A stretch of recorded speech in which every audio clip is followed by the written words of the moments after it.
All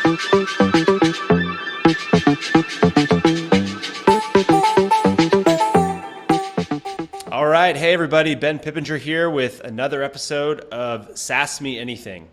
On this episode, we're going to be tackling the question of how do I budget and forecast for SaaS? A couple things we'll be covering off today. First, we'll be talking about why budgeting is just so hard for SaaS.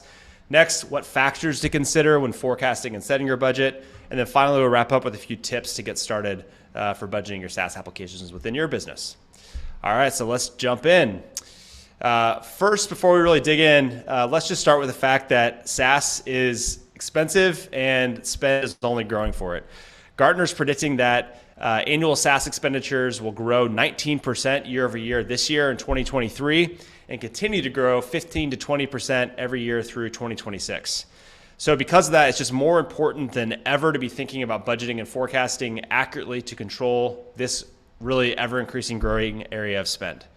But why is it just so dang hard? Well, I've got three reasons for you. First reason is that SaaS is decentralized, often not following a standard process for buying, reporting on the use, or renewing. As a result, there's an inherent lack of visibility, disjointed systems and processes, and unpredictability of spend. Next, comparing budget versus actual by SaaS tool at scale, it just doesn't scale. This is a manual and time-intensive process involving repeatedly exporting and combining data sets. And then third reason is that add-on features, overages, and true-ups can quickly and unexpectedly throw your budget out of whack. Teams usually don't consider the unexpected when setting budgets. Layer on the fact that you likely have hundreds of apps and that there is a ton of waste and excess spend. You've got yourself a big, juicy SaaS cheeseburger to take some budgeting bites out of. All right, so let's lay out some guidelines for how to do it. First things first, you have to know what you have. Creating your inventory of SaaS apps along with relevant data to budget is absolutely crucial.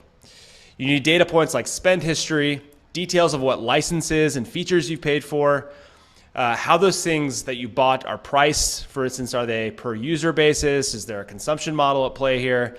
Any price caps that you already have in place for existing agreements during the renewal process, and really who owns that app within your company.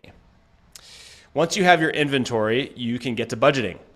So first thing you need to do is identify which applications you want to set specific budgets for. A couple guidelines there that you can think about would be things to look at really what are your highest dollar applications that you know you want to set budgets for, and that inventory, that exercise that you went through can help you identify that.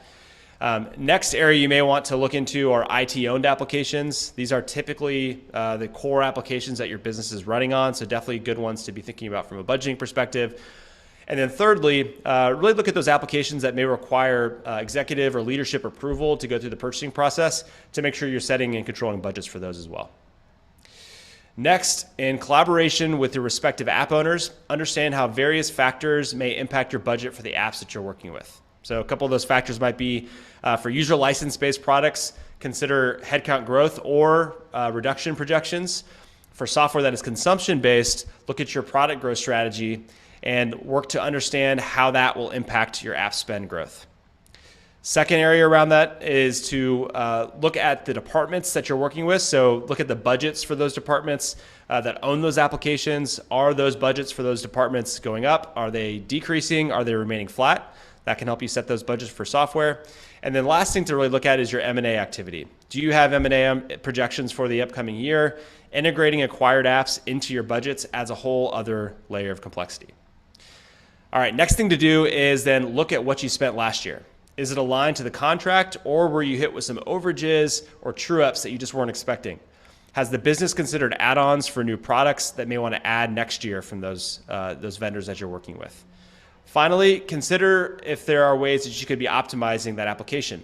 Have you looked at unused licensing? Is there an opportunity to rationalize where the same app may be being purchased multiple times within your organization, or even if you have redundant capabilities that exist across other applications that you own? Part of optimization is also to look at benchmarking. As you're setting an app-specific budget, use a price benchmark to understand if you may be able to drive optimization at the time of renewal. Use all of these inputs to then come up with an app-specific budget. I'd recommend always leaving yourself a little bit of buffer, though, for things that you just can't predict. For apps that you aren't building specific budgets for, your best bet is to take a category approach by department. Look at the software spend aligned to the growth of that department to set a budget.